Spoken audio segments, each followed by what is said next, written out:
بسم اللہ الرحمن الرحیم نحمدہ ونصلی علی رسولہ الکریم۔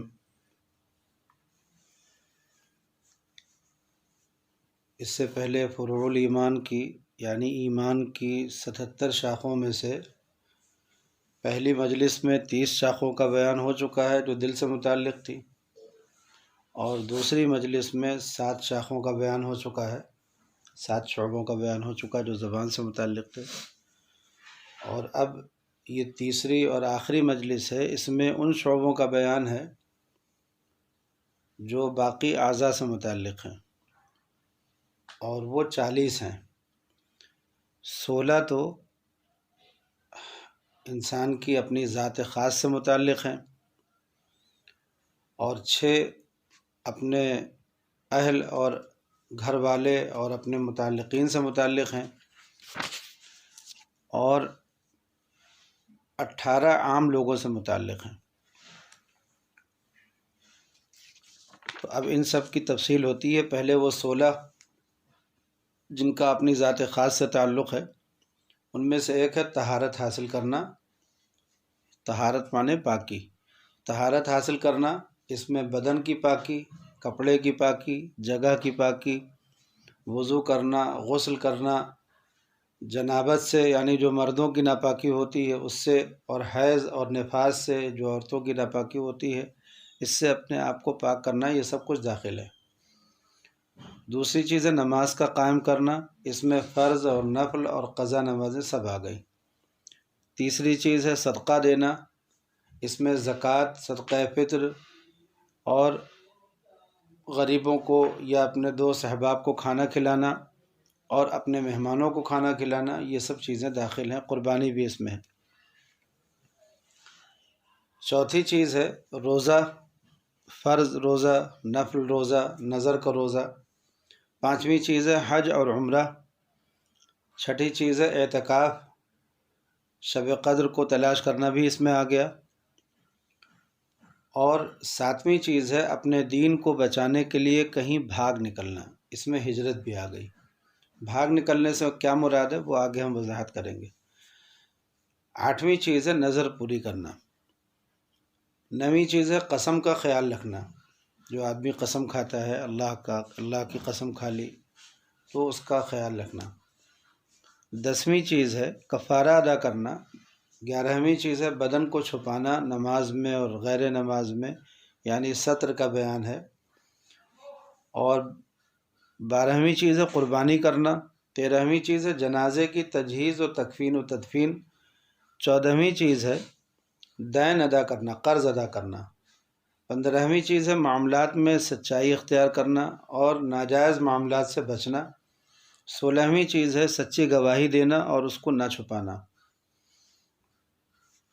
اور وہ جو 6 چیزیں ہیں اپنے متعلقین سے متعلق، ان میں ایک ہے نکاح سے عفت حاصل کرنا، دوسرے اہل و عیال کے حقوق ادا کرنا، اس میں غلام اور نوکر سے، خدمت گزار سے نرمی اور لطف کرنا بھی آ گیا۔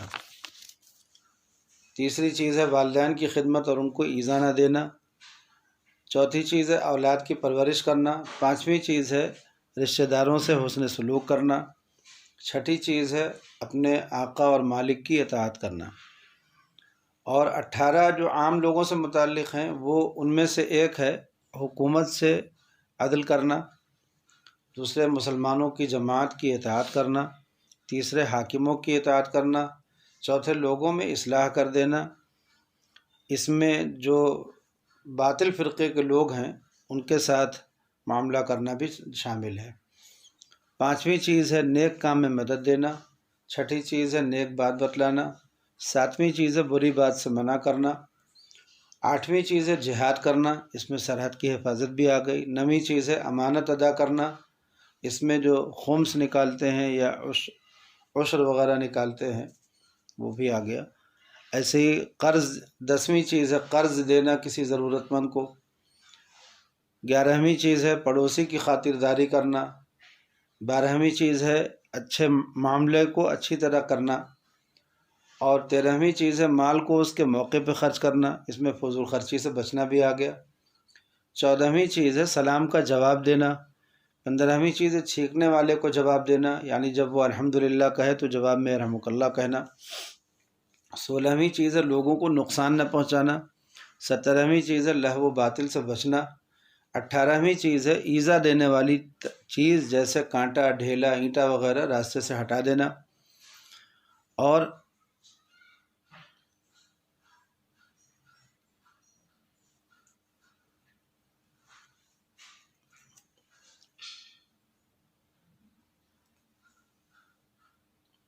16ویں اور 6ٹھی اور 18ویں چیز سے جو ان کا بیان ہوا ہے ان سے کچھ قسمیں نکل کر کے اس طرح سے 20 کی تعداد پوری ہو جاتی ہے۔ ارشاد فرمایا اب ان 40 چیزوں سے متعلق کچھ ضروری مضامین، ضروری نہیں ہے کہ ہم ہر مضمون کی تشریح کریں، لیکن ان میں سے کچھ ضروری مضامین انتخاب کے ساتھ آپ حضرات کی خدمت میں پیش ہیں۔ ارشاد فرمایا رسول اللہ صلی اللہ علیہ وسلم نے کہ پاکی آدھا ایمان ہے۔ روایت کیا اس کو امام مسلم نے۔ اس میں ہر قسم کی صفائی داخل ہو گئی، چنانچہ ارشاد ہے 5 چیزیں فطرت سلیمہ کا تقاضا ہے: ختنہ کرنا، استرا لینا، لبیں ترشوانا یعنی مونچھیں ترشوا لینا، ناخن کٹانا، بغل کے بال اکھاڑنا افضل ہے اور منڈانا بھی جائز ہے۔ روایت کیا اس کو امام بخاری اور مسلم نے۔ اور ارشاد فرمایا کہ اللہ تعالیٰ پاک صاف ہیں، صفائی کو پسند کرتے ہیں، سو اپنے گھروں کے آگے میدانوں کو صاف رکھا کرو۔ روایت کیا اس کو ترمذی نے۔ دیکھیے شریعت مطہرہ نے صفائی کی کیسی تعلیم دی۔ افسوس ہم لوگ شریعت پر عمل چھوڑ کر کے غیر قوموں سے ہنسی کرواتے ہیں اپنی، اور شریعت پر اعتراض کراتے ہیں۔ لوگ یہ سوچنے لگے اور سمجھنے لگے کہ مسلمان تو گندے ہی ہوتے ہیں، حالانکہ شریعت نے کتنی تعلیم دی تھی۔ اور ایک زمانے تک، جب تک مسلمانوں کی کامیابی کا دور ہے، ایک زمانے تک ساری دنیا میں سب سے زیادہ صاف اور پاک قوم مسلمان ہی ہوتے تھے، اور ان کی صفائی اور پاکی کو دیکھ کر کے لوگ اسلام قبول کر لیا کرتے تھے۔ دوسری قوم میں صفائی ستھرائی وغیرہ جو ہماری چیز تھی ان کو لے کر کے اپنی طرف منسوب کرتی ہیں اور فخر کرتی ہیں، اور ہم لوگ اپنے آپ کو بدنام کراتے ہیں۔ انا للہ و انا الیہ راجعون۔ سادگی سے رہو مگر صاف رہو، کپڑا، مکان، بدن سب ستھرا رہے۔ میلا پن نہایت ذلت اور دوسروں کی ایذا کا سبب ہے۔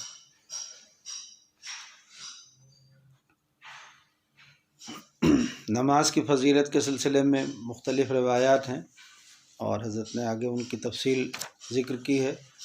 اس میں خاص طور پر یہ ہے کہ اپنی اولاد کو نماز کا حکم کرو جب وہ 7 برس کے ہو جائے، اور ان کو نماز کے لیے مارو جب وہ 10 برس کے ہو جائے۔ علیحدگی کرو ان کے درمیان بستروں میں، یعنی جب وہ ہوشیار ہو جائیں تو ان کو الگ الگ بستروں پہ سلایا کرو۔ اب آگے حضرت نے نماز سے متعلق کچھ تفصیل کی ہے۔ پھر ہے صدقے کا بیان۔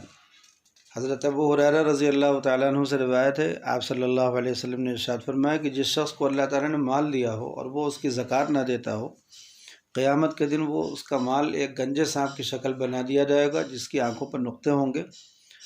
ایسا سانپ بڑا زہریلا ہوتا ہے، وہ اس کے گلے میں بمنزل توق کے ڈالا جائے گا، پھر اس شخص کی دونوں بانسیں پکڑے گا اور کہے گا میں تیرا مال ہوں، تیرا خزانہ ہوں۔ پھر آپ نے وہ آیت تلاوت فرمائی وَلَا تَحْسَبَنَّ الَّذِينَ يَبْخَلُونَ إِلَى آخِرِ الآیہ۔ روایت کیا اس کو امام بخاری نے۔ اس میں زکوٰۃ سے متعلق بہت سے لوگ ہیں جو کوتاہی کرتے ہیں اور یہ ڈرتے ہیں کہ روپیہ کم ہو جائے گا۔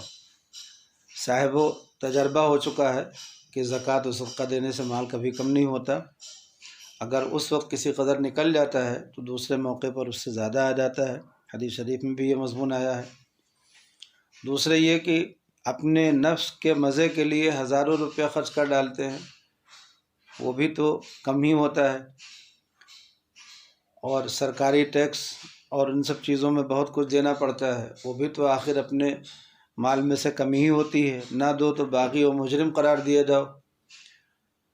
تو اگر اللہ تعالیٰ کی طرف سے حکم آ جائے تو اس کو بھی خدائی ٹیکس ہی سمجھ کر کے ادا کر دو۔ تیسری بات یہ ہے کہ بظاہر ایسا لگتا ہے کہ کم ہو گیا، مگر حقیقت یہ ہے کہ جو 2.5% اللہ کے دربار میں اللہ کے غریب بندوں تک پہنچا اور اللہ کے خزانے میں جمع ہوا، اللہ تعالیٰ اس کو بڑھاتے رہتے ہیں اور وہ آخرت میں بہت بڑھا کر کے دیں گے۔ اس بڑھوتری کو دیکھ کر کے تو پھر آدمی حسرت کرے گا کہ کاش ہم نے دنیا میں اپنا سارا مال ہی اللہ کے راستے میں صدقہ کر دیا ہوتا۔ ایسے ہی اس طرح سے بھی سوچنا چاہیے کہ اپنے مال کی حفاظت کے لیے آدمی چوکیدار رکھتا ہے اور چوکیدار کو تنخواہ وغیرہ دیتا ہے، یہ بھی تو ایک خرچہ ہوتا ہے۔ اس 100 روپے کی حفاظت کرنے کے لیے اگر 2.5 روپیہ حفاظت میں خرچ ہو جائے مال کی حفاظت کے لیے تو کیا حرج ہے؟ حدیث شریف میں ہے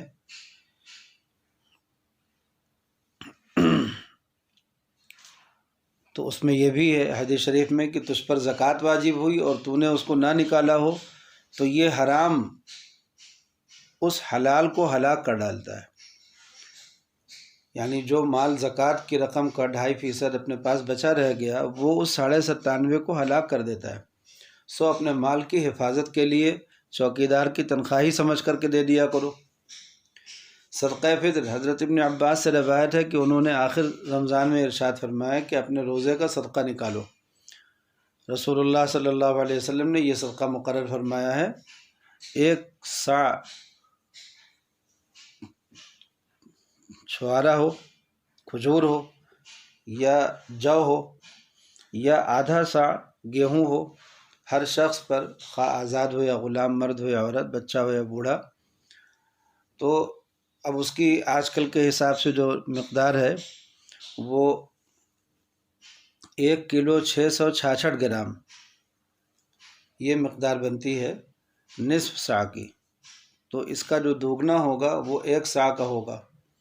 تو اگر آدمی کھجور سے یا جو سے نکالے تو 3.5 کلو کے قریب، اور اگر گیہوں سے نکالے تو 1.25 کلو کے قریب۔ اس طرح سے بہتر یہ ہے کہ جو امیر حضرات ہیں جن کو اللہ نے زیادہ گنجائش دی ہے وہ زیادہ قیمتی چیزوں سے اپنا صدقہ فطر نکالا کریں تاکہ غریبوں کو زیادہ فائدہ ہو۔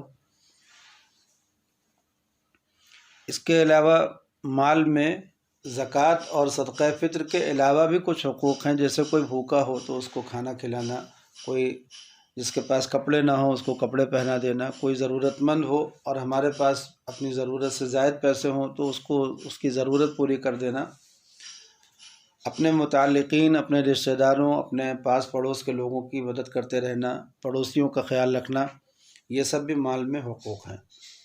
روزے کے سلسلے میں تو لوگوں نے بہت سی تفصیلات سن رکھی ہیں، بس مختصر سی بات یہ ہے کہ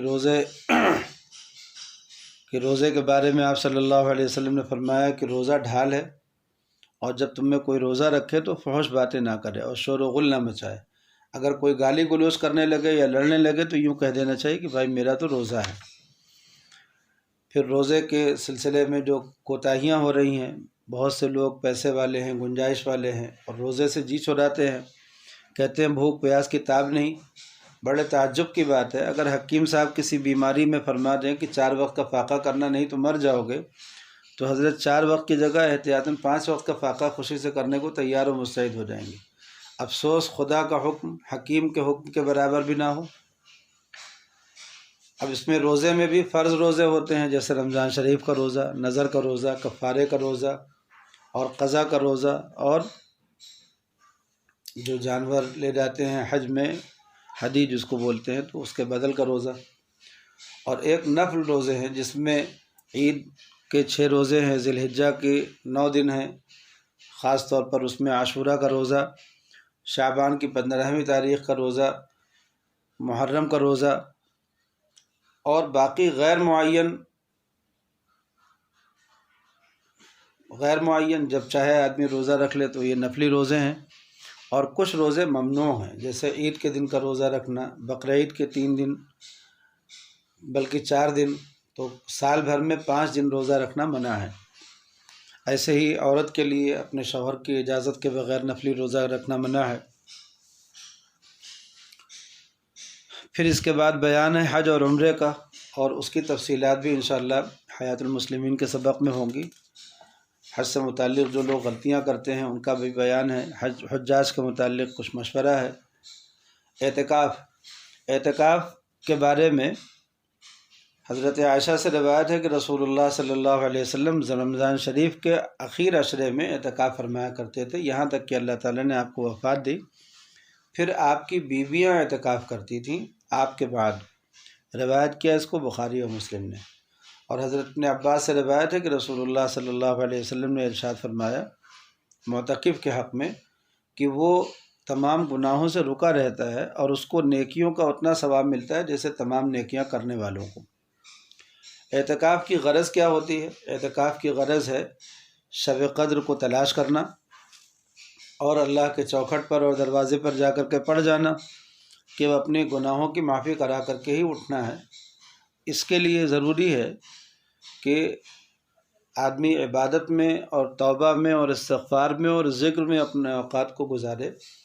بعض لوگ اعتکاف کے معنی یہ سمجھتے ہیں کہ 10 روز تک مسجد میں مقید رہے، چاہے وہاں بیٹھ کر دنیا بھر کی خرافات میں مشغول رہے، ویڈیو کا اور موبائل کا غلط استعمال کرے، آپس میں فضول باتیں کرے۔ ایسا اعتکاف تو محض صورت بے معنی ہے۔ اعتکاف کا مغز کیا ہے؟ ذکر و فکر، مشغولی عبادت اور توبہ اور استغفار اور نماز کا انتظار، یہ سب چیزیں ہیں۔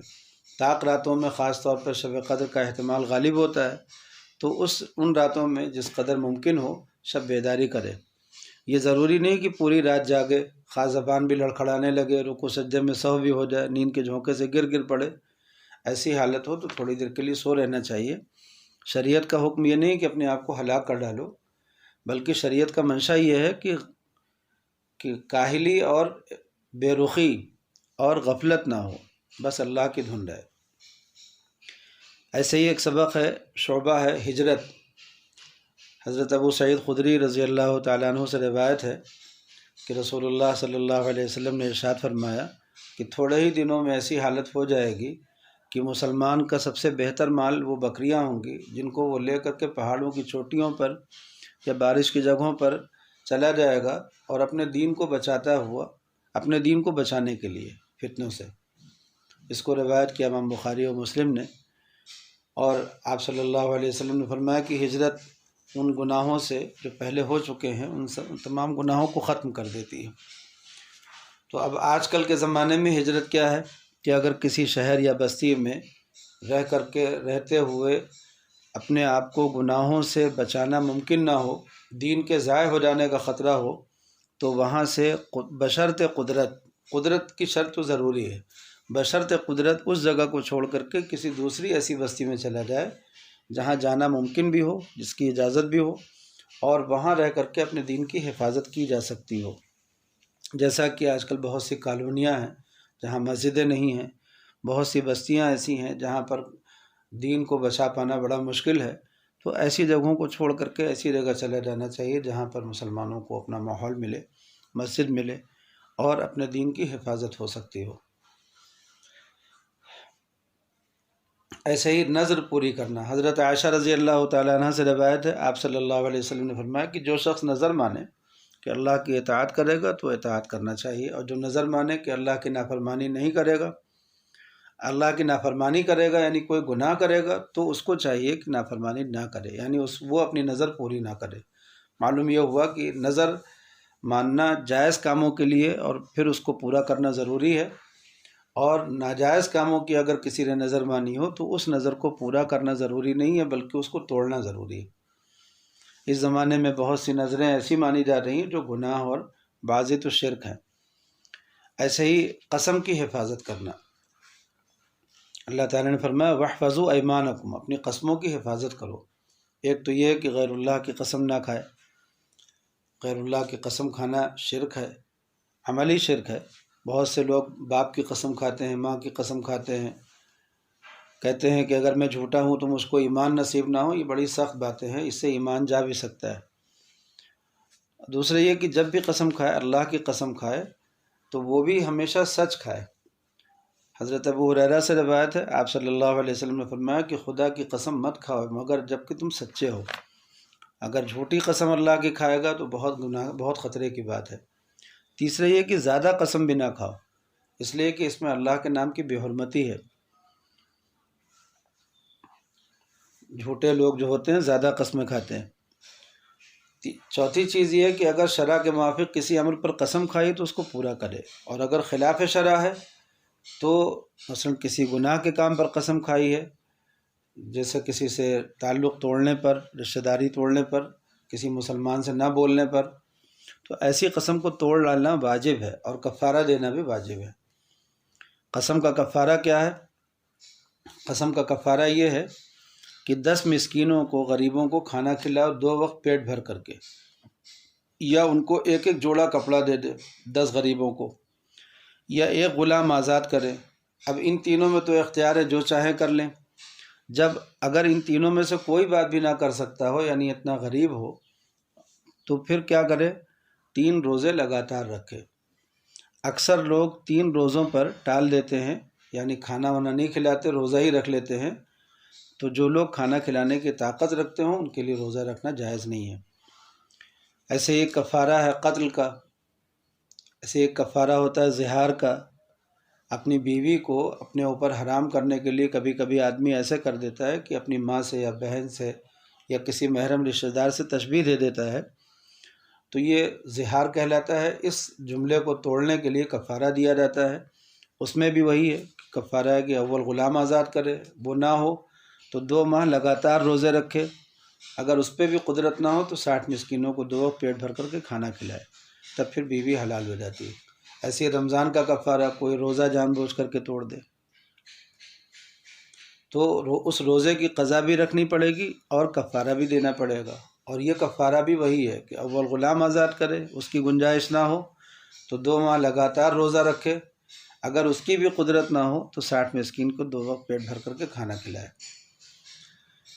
اور اس میں بیچ میں اگر ایک دن کا بھی ناغہ ہوا روزہ رکھنے میں تو پھر سے روزہ رکھنا پڑے گا، 60 روزے لگاتار رکھنے ہوں گے۔ ایسے ہی ایک شعبہ ہے بدن چھپانا، اپنی صدر کی حفاظت کرنا۔ آپ صلی اللہ علیہ وسلم نے فرمایا کہ دیکھو، جو شخص اللہ پر اور آخرت کے دن پر یقین رکھتا ہو وہ بغیر لنگی باندھے ہوئے حمام میں نہ جائے۔ حمام ایسی جگہ ہوتی تھی جہاں پر کئی لوگ مل کر کے نہاتے تھے، تو بے ستری یعنی صدر کھل جاتی تھی لوگوں کے سامنے۔ تو آپ نے بہت ہدایت کی ہے کہ اپنی صدر کو چھپاؤ۔ آپ نے ارشاد فرمایا کہ سب سے اپنی صدر کو محفوظ رکھو سوائے بیوی کے یا لونڈی کے۔ انہوں نے عرض کیا کہ کبھی ایک شخص دوسرے کے پاس رہتا ہے، یعنی ہر وقت ساتھ رہتا ہے، تو آپ نے فرمایا کہ اگر تم سے یہ بات ہو سکے کہ اس کو کوئی نہ دیکھے تو ایسا ہی کرو۔ انہوں نے کہا کہ اگر ہم تنہا ہوں تو آپ نے فرمایا کہ تنہائی میں بھی اللہ سے حیا کرو۔ اب یہاں پر پردے سے متعلق کچھ ضروری مضامین ہیں، وہ انشاءاللہ حیات المسلمین کے سبق میں سنایا جائے گا۔ ایک شعبہ ہے قربانی۔ صحابہ نے عرض کیا اللہ کے رسول، یہ قربانی کیا چیز ہے؟ آپ نے ارشاد فرمایا سنت ہے تمہارے باپ کی، تمہارے باپ ابراہیم کی۔ انہوں نے عرض کیا کہ پھر ہم کو اس میں کیا ملتا ہے؟ آپ نے فرمایا ہر بال کے عوض ایک نیکی۔ انہوں نے عرض کیا اور اون والے جانور میں اللہ کے رسول؟ آپ نے فرمایا اس میں بھی ہر بال کے عوض میں ایک نیکی۔ ایسی تجہیز و تکفین اور نماز جنازہ اور دفن، ان سب کے متعلق بھی ہدایات ہیں۔ اور یہاں سے اب ہم اپنی مجلس کو اس وقت فی الحال روک رہے ہیں، اس لیے کہ بہت طویل ہو جائے گی۔ تو اب یہ فروع الایمان کی 4تھی مجلس بنانی پڑے گی، اس لیے ارادہ تو یہ تھا کہ اسی میں پوری ہو جائے، لیکن اب تیسری مجلس بنانے کے بعد اب پھر 4تھی مجلس بنانی پڑے گی، ورنہ پھر یہ مجلس بہت طویل ہو جائے گی۔ تو اللہ تعالی ہم سب لوگوں کو ایمان کے تمام شعبوں میں جو عمل کرنے والی چیزیں ہیں ان پر عمل کرنے کی، اور جن سے بچنا چاہیے ان سے اپنے آپ کو بچانے کی توفیق عطا فرمائے۔ اور ہمیں غور کرنا چاہیے کہ ہم لوگ اپنے آپ کو مسلمان کہتے ہیں، مومن کہتے ہیں، مگر ایمان کے کتنے شعبوں پر ہمارا عمل ہے، اس پر مسلسل نظر رکھنی چاہیے۔ اور اس طرح کی جو مجالس ہیں، جیسے فروع الایمان کی مجالس ہیں، ان کو 1 سے زیادہ مرتبہ سنیں، 2 مرتبہ 3 مرتبہ، یہاں تک کہ یہ باتیں ذہن میں بیٹھ جائیں۔ اللہ تعالی ہم لوگوں کو توفیق عطا فرمائے۔ وآخر دعوانا الحمد للہ رب العالمین۔